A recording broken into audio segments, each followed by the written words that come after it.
I had been patient for months, tolerating her subtle manipulations, her little lies, and her careless flirtations.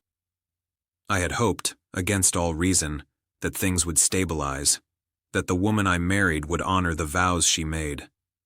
But that hope evaporated the night she finally admitted it. She came home from a night out, her face flushed with excitement and mischief. She tossed her keys onto the counter and flopped onto the couch dramatically. "I miss my single phase," she announced casually, like it was nothing, like it was some nostalgic, harmless longing. I stared at her, stunned.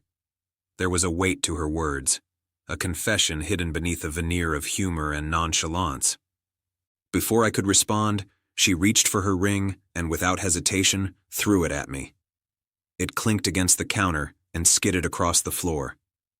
The gesture was theatrical, meant to shock, to humiliate, to assert dominance.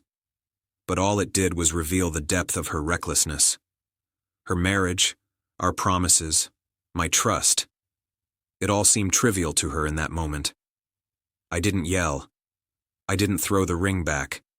I didn't allow her theatrics to dictate my emotions. Instead, I picked up the ring quietly, examining it not as a symbol of love, but as a symbol of betrayal. And in that calm, measured moment, I realized what I needed to do next. The following morning, I called my lawyer. I didn't announce it to her. I didn't threaten. I simply began the process quietly, documenting her behavior, her manipulations, and the casual disregard for the marriage.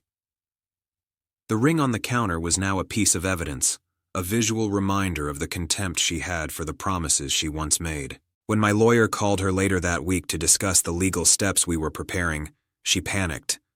Suddenly, the confident, carefree woman who had thrown her ring at me and laughed about missing her single life was trembling, stammering, desperate to backpedal.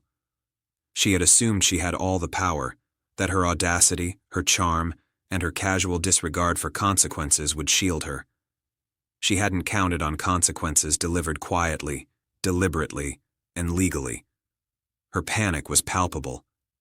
She called me repeatedly, leaving messages that oscillated between pleading, charm, and attempted justification. "It was just a joke," she claimed. "I didn't mean it." But I didn't respond. I let her panic unfold, letting her realize that the theater she had orchestrated, throwing the ring, mocking our vows, flaunting her desire to relive her single life, had consequences she hadn't considered. Over the next few days, I observed her carefully, documenting every interaction, every attempt to manipulate, every false excuse. Her panic grew as she realized the legal machinery was moving forward and that her actions were no longer without consequence. She had always believed she could charm, guilt, or coerce me into overlooking her betrayals. Now she faced the reality that the calm, deliberate actions of someone she had wronged could dismantle her illusions entirely. When we finally met to discuss the divorce proceedings, she was pale and anxious. Her eyes darted around, searching for some way to regain control, some argument, some plea that could undo the damage.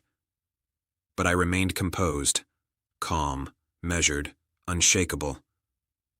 I presented the facts, the evidence, the timeline of her reckless behavior, and her attempts to gaslight and manipulate me. She realized in that moment that her theatrics, her flippant dismissal of our vows, and her casual betrayal had been utterly transparent. The lawyer explained the terms and the next steps clearly, and I listened, observing my wife's reaction. Her panic had shifted to desperation, and for the first time, I saw genuine fear, not of me personally, but of the consequences she had chosen to invite. She had believed she could act with impunity, that her actions were inconsequential, and that I would remain a passive participant in her drama. She was wrong.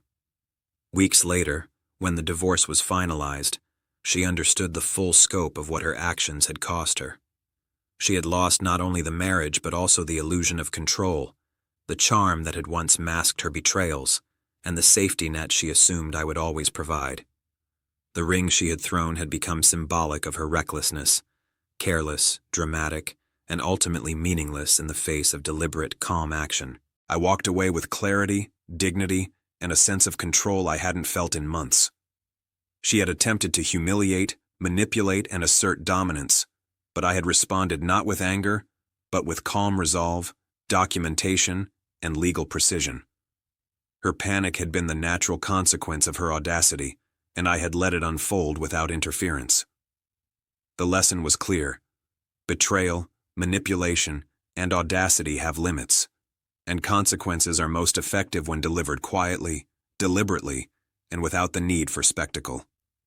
Her panic, the unraveling of her confident facade, and the loss of control were more satisfying than any dramatic confrontation could have been. In the end, I realized that calm, deliberate action is often the most powerful form of revenge. She had thrown her ring, flaunted her desires, and laughed at the consequences she assumed were irrelevant. And yet, by acting with patience, clarity, and quiet precision, I had ensured that her panic, humiliation, and loss were complete and entirely deserved.